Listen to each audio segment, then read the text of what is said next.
Hello प्यारे बच्चों, हमने आपको इससे पहले ही जो गौदान सबक का अल्फाज माने यानी कि वर्ड्स मीनिंग आपको बताए थे।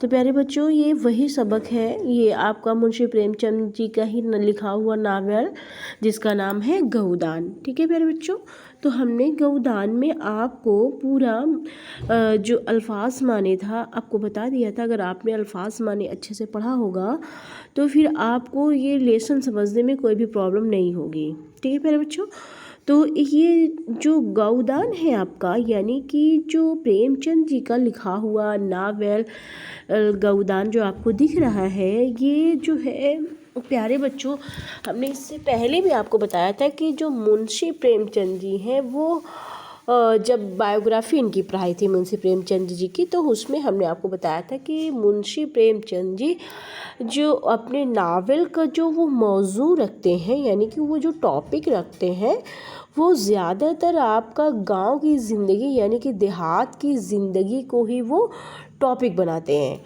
ठीक है, तो इनके जो नावल होते हैं वो कहीं ना कहीं वो देहात की जो पूरी वहाँ का जो माहौल होता है, वहाँ की जो इन्वायरमेंट होता है, वो पूरा उसी का उन्होंने नक्शा खींचा है।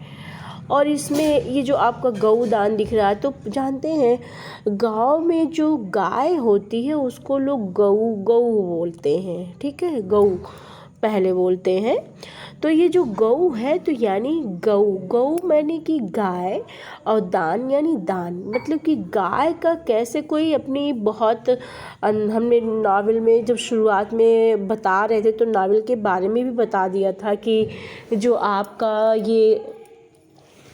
जो ये गौदान है तो गऊ का मतलब गाय और दान का मतलब कोई अपनी प्यारी चीज़ जो उसके समझ लीजिए जीवन का जो सहारा हो उसका कैसे कोई दान कर सकता है। तो ये जो आपका जो लेसन है ये गौदान है, इसमें मुंशी प्रेमचंद ने एक मतलब मजदूर किसान की, एक बेबस किसान की मतलब उसकी पूरी गरीबी का इन्होंने नक्शा खींचा है। हालांकि बच्चों इसमें जो किरदार है वो किरदार के यानी कि जो कैरेक्टर है, कैरेक्टर का नाम इस तरीके से दिया गया है कि आपको थोड़ा सा नाम सुन कर के हंसी आएगी, लेकिन बस कैरेक्टर है यानी कि बस कैरेक्टर है तो कैरेक्टर का नाम दे दिया गया है। ठीक है प्यारे बच्चों, इसीलिए आप कैरेक्टर के नाम पर मत जाइए, आप बस उसकी पूरी स्टोरी, उसका बैकग्राउंड देखिए कि मुंशी प्रेमचंद जी उसके बैकग्राउंड यानी उसकी स्टोरी में कहना क्या चाह रहे हैं। ठीक है, तो इसीलिए हम आपको पूरी स्टोरी से आपको रूबरू कराते हैं। ये जो इनकी पूरी स्टोरी है हमने नाम बता दिया गौदान यानी गाय का दान करना, यानी यही आपका क्या कहलाता है, ये आपका गौदान कहलाता है।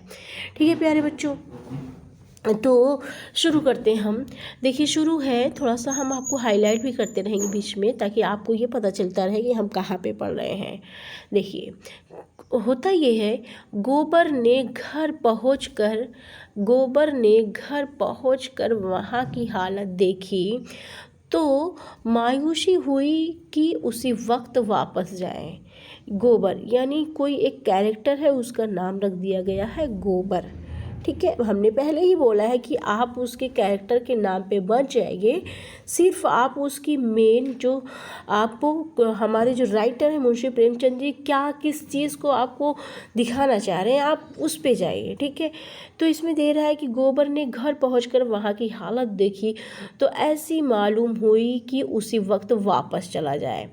यानी कि गोबर एक ऐसा शख्स है, इसमें बताया गया है गोबर कि जो मतलब परदेश गया है पैसे कमाने। ठीक है, इनकम के लिए वो बाहर गया हुआ है। फिर वो कुछ सालों के बाद अपने घर जब वो वापस आता है तो उसे अपना वही पुराना घर, टूटा फूटा घर देख करके वो परेशान हो जाता है। तो इसीलिए यहाँ पे कहा गया है कि जब गोबर घर पहुँचता है तो वहाँ की ऐसी मायूसी देखी कि उसी वक्त वापस हो जाए। घर का एक हिस्सा गिरने के करीब था।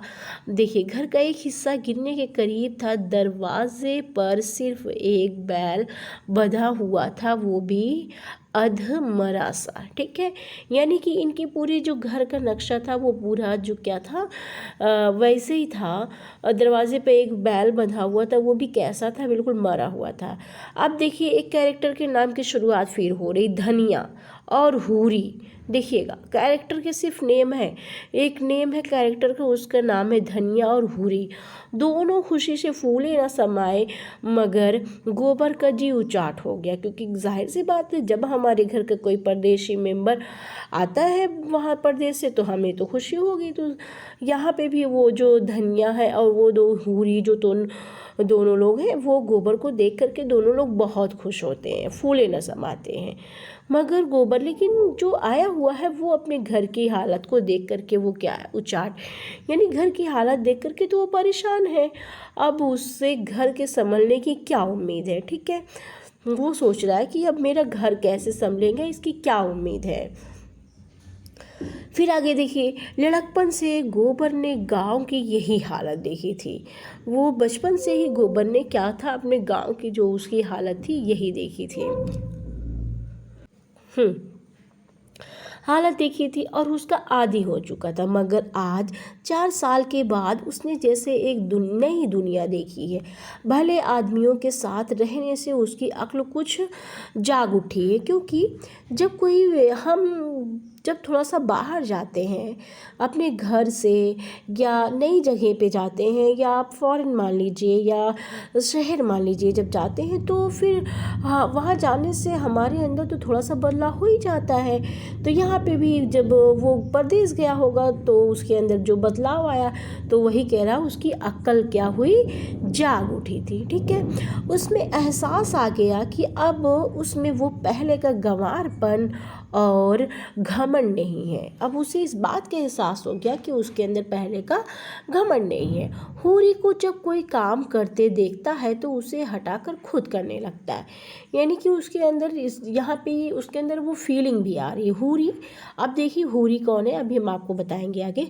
हूरी को जब देखिए, सब कैरेक्टर के नाम ही हैं। हूरी को जब वो काम करते हुए देखता है तो उसका मन करता है कि वो उसे हटाकर खुद करने लगता है, ठीक है। गोया अगली बदसलूकियों का कुफारा अदा करना चाहता हो, ठीक है। गोया अब जैसे उसको लगता है कि जो है वो उसने जो भी हमने बताया नहीं था आपको, कुफारा माने हमने बहुत सारे आपको अल्फाज माने बताए हुए हैं, इसीलिए हम अल्फाज माने आपको नोट कराते हैं ताकि जो है आप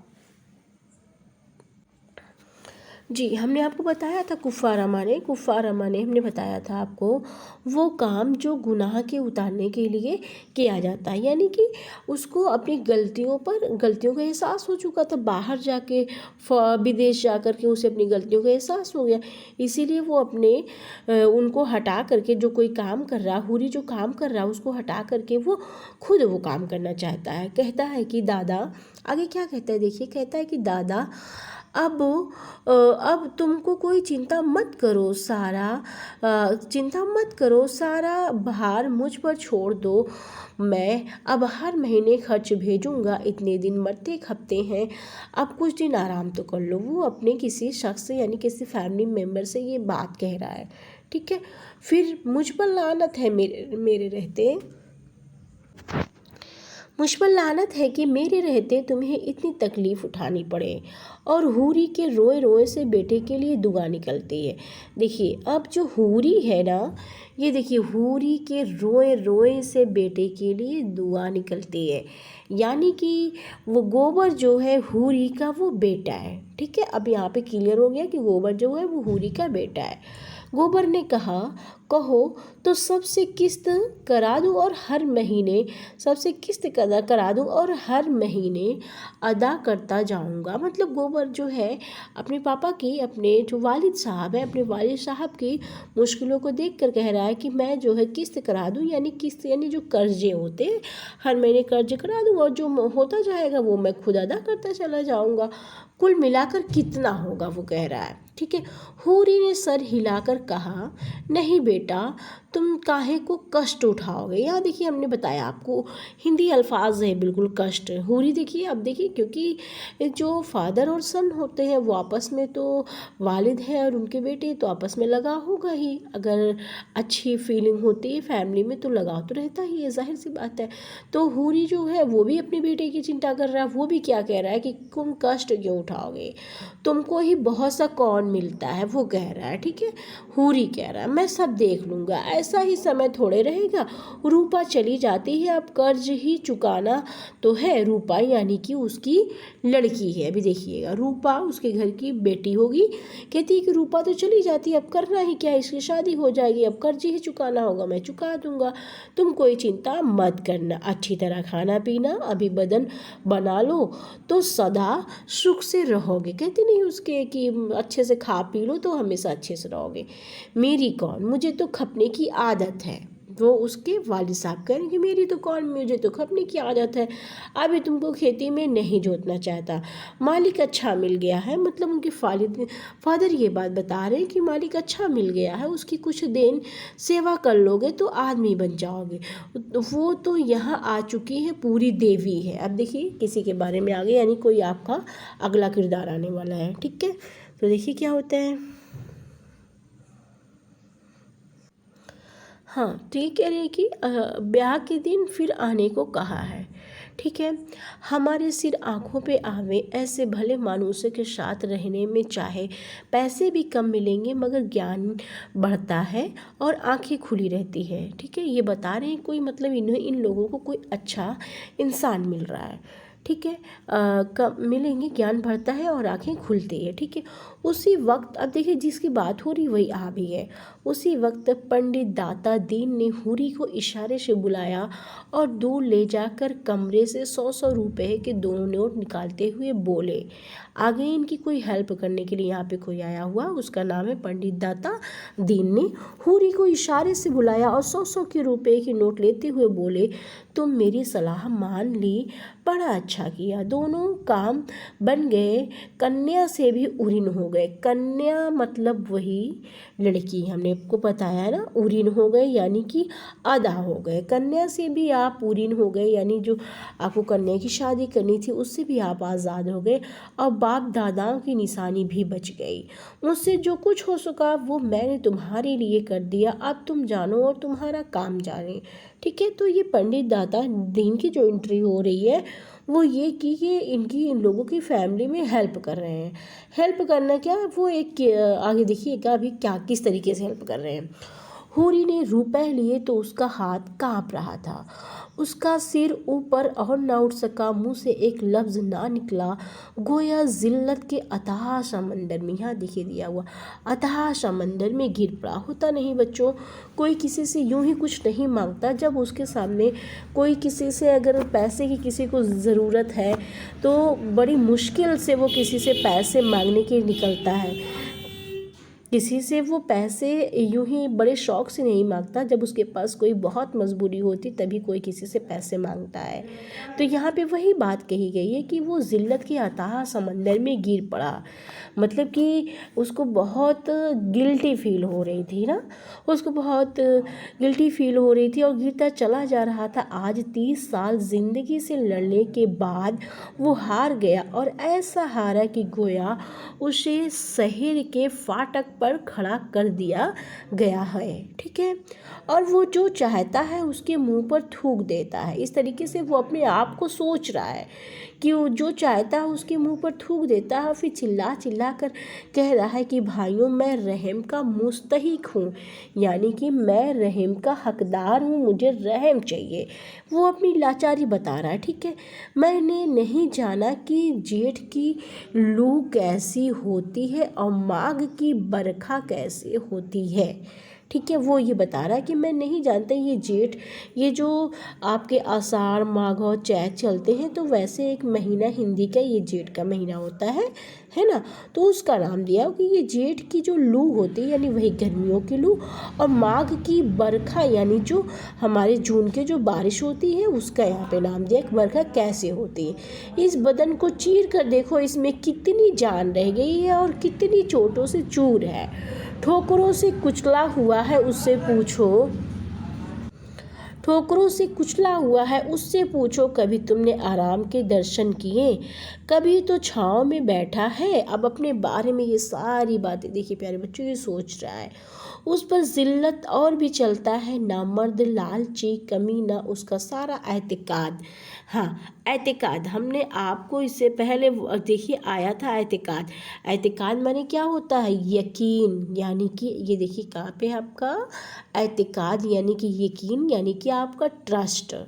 उसका सारा एतकाद जो बहुत गहरा हुआ होकर ठोस और अंधा हो गया था, गोया टुकड़े टुकड़े हो गया हो।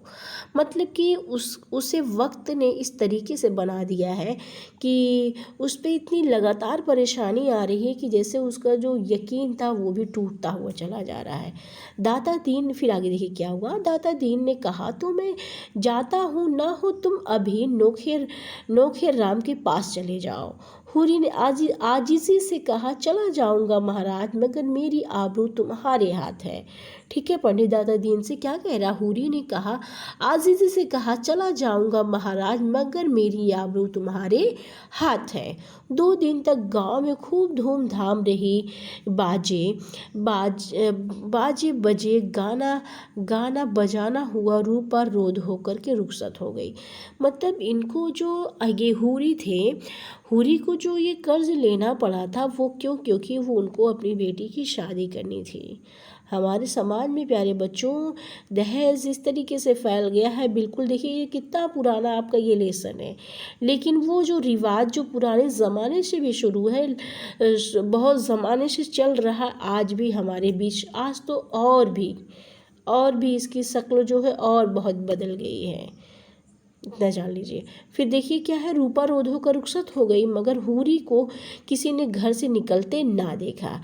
ऐसा छुपा बैठा था जैसे मुंह में कालिक लग गई हो, यानी कालिक यानी वही आपकी स्याही लग गई हो। मालती के आ जाने से चहल पहल और बढ़ गई, दूसरे गांव की औरतें भी आ गईं। शादी का ही मैटर है कि बहुत सारे लोग हमारी फैमिली में आ जाते हैं। गोबर ने अपने इन सब अखलाक से सारे गांव में गिरोदा बना लिया। ठीक है, मतलब गोबर ने क्या किया, अपने इखलाक से, अब वहाँ जाने से, बाहर निकलने से उसका इखलाक अच्छा हो गया था। फिर ऐसा कोई घर ना था, आगे हम आपको दिखाते हैं नेक्स्ट पेज पे। ठीक है, दिखाते हैं हम आपको।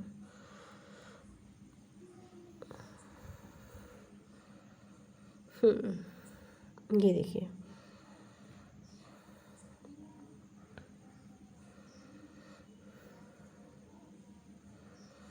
जी हम आपको हाईलाइट भी करते रहेंगे ताकि आपको अच्छे समझ में आए।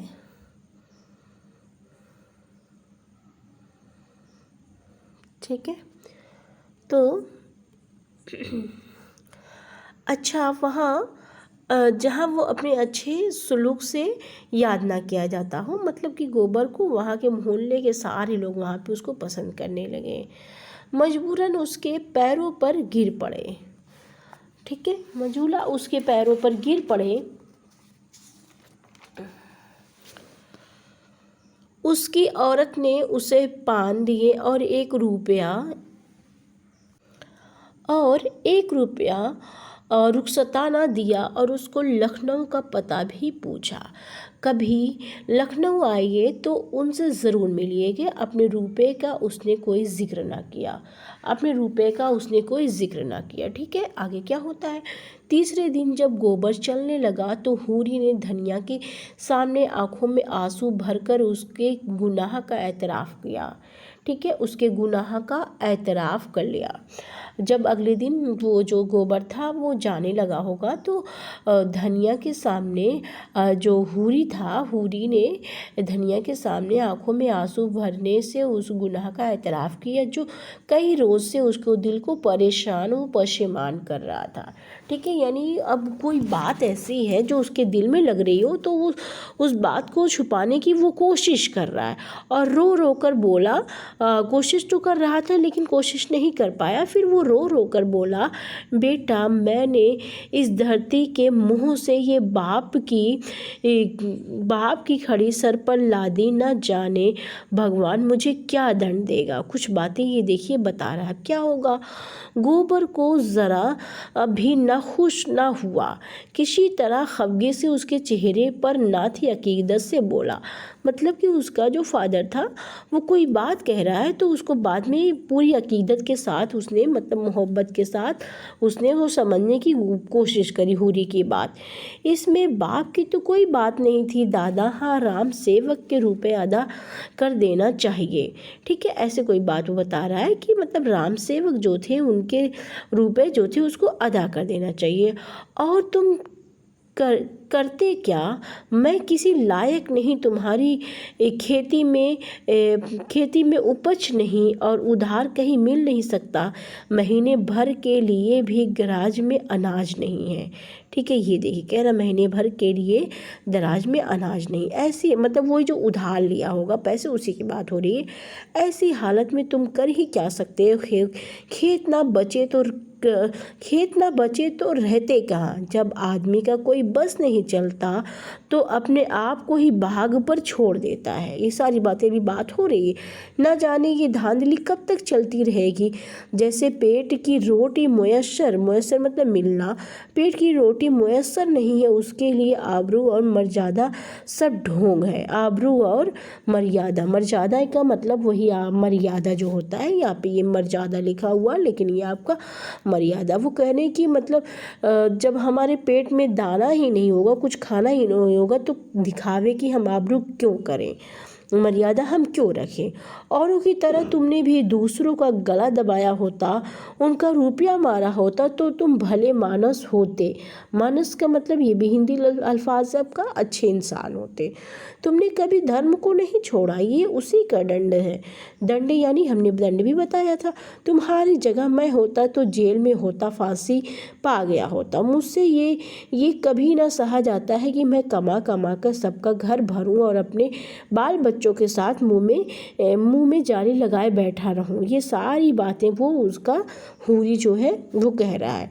धनिया बहू को इस साथ भेजने पर राजी ना हुई।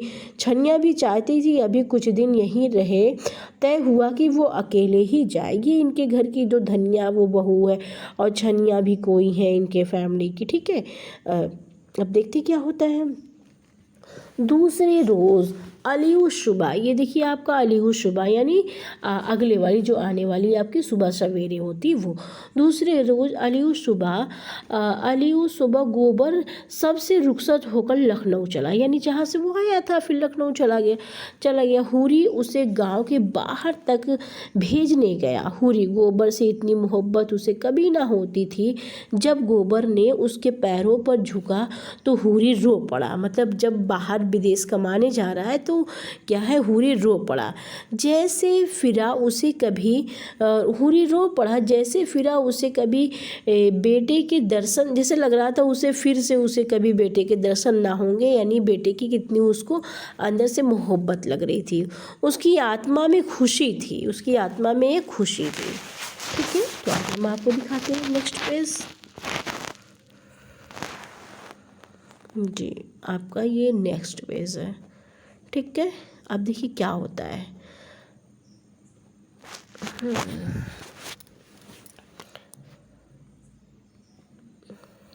गुरूर था और अज़म था, बेटे को ये अकीदत थी और मोहब्बत पाकर उसमें रौनक और बालिदगी आई। ओ नो बच्चों, ये तो थोड़ा सा गलत हो गया, आपको दिखाई नहीं दे रहा होगा, हम इरेज करते हैं इसको।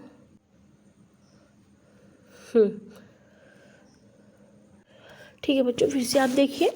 गुरूर था और अज़म था, बेटे से ये अकीदत और मोहब्बत पाकर उसमें रौनक और बालिदगी आ गई।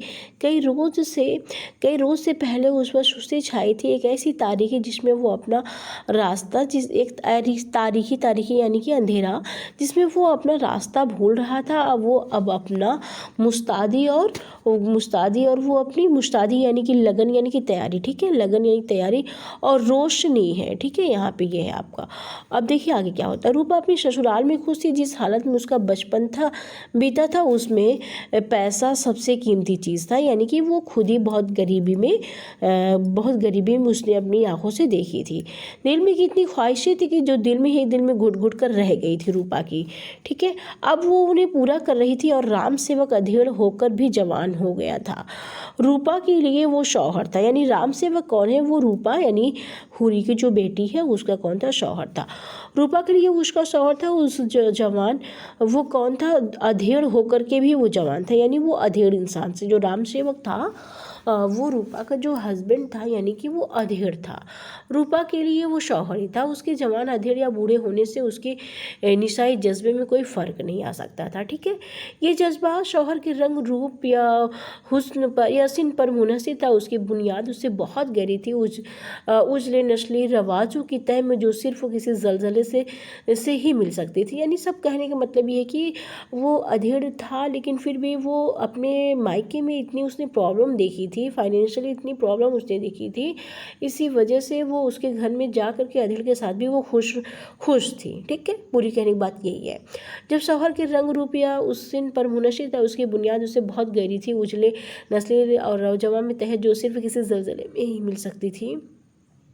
उसका स्वभाव अपने ही में मस्त था, वो अपने लिए ही अपने बनाव श्रृंगार करती और आप ही आप खुश होती रहती थी। मतलब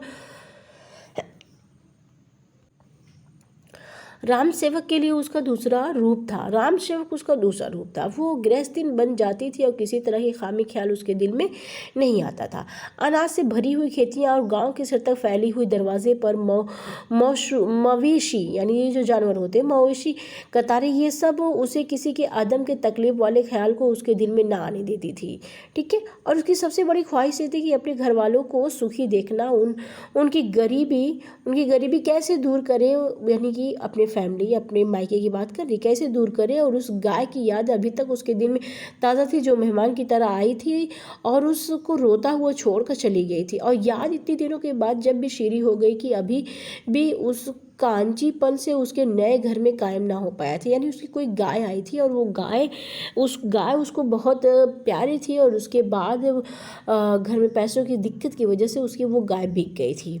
वही पुराना घर उसका अपना घर था, वहीं के लोग अपना यगाने थे, उन्हीं का दुख धंध अभी भी उनका सुख अपना सुख न था। इस दरवाजे पर मौशियों का एक झुंड देखकर वो खुशी ना हो सकती थी जो अपने दरवाजे पर एक गाय देखकर होती थी। मतलब उसने अपने घर में, अपने मायके में इतनी प्रॉब्लम देखी थी कि वो अपने घर में भी आई है, तब भी उसको वहाँ पे बहुत खुशी मिल रही थी।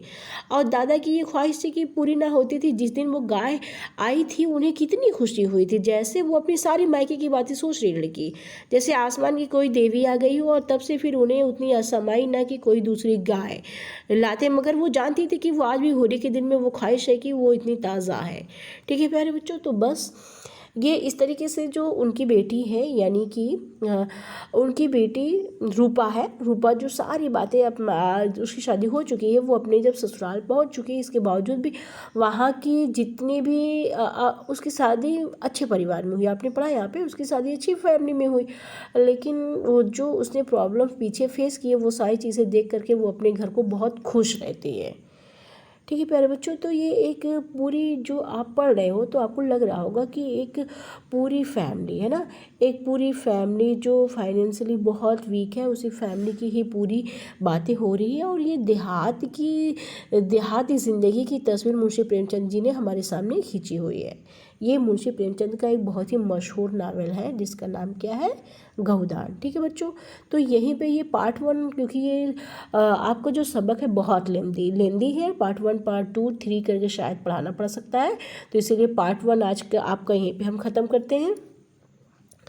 पार्ट 1 पूरा आप यहीं ख़त्म करते हैं। हमने जो जो आपको पॉइंट बताया, जो अल्फाज मैंने बताया, उसे भी नोट करिए। और ये कहानी जो है आपकी, आप इसको खुलासे की शक्ल में अपनी कॉपी में भी लिखिए, और इसमें से आपका 10th नंबर का पूरा समझ लीजिए, ट्रांसलेट करने को आएगा, यानी तशरीह करने को आपको आएगी। इसीलिए स्टोरी आप बहुत अच्छे से समझिए प्यारे बच्चों। मेरी आपसे यही रिक्वेस्ट है, प्लीज़ प्यारे बच्चों खुद भी सब्सक्राइब करिए, वीडियो को पसंद आए तो प्लीज़ लाइक करिए और दूसरे बच्चों को भी शेयर करिए, ताकि हम आपके साथ मेहनत कर रहे हैं और आप भी हमारे साथ मेहनत करिए, तो हम एक और एक मिलकर इंशाल्लाह 11 हो जाएंगे और खूब कामयाबी करेंगे। ठीक है प्यारे बच्चों, अगर इसमें आपका साथ रहा तो तब तक के लिए अपना ख्याल रखिए। हम हमेशा ही बात करते हैं, अपना ख्याल रखिए, बड़ों की बातें मानिए, खूब मेहनत करिए, खूब आगे बढ़िए। फिर मिलते हैं नेक्स्ट वीडियो में। अल्लाह हाफिज़।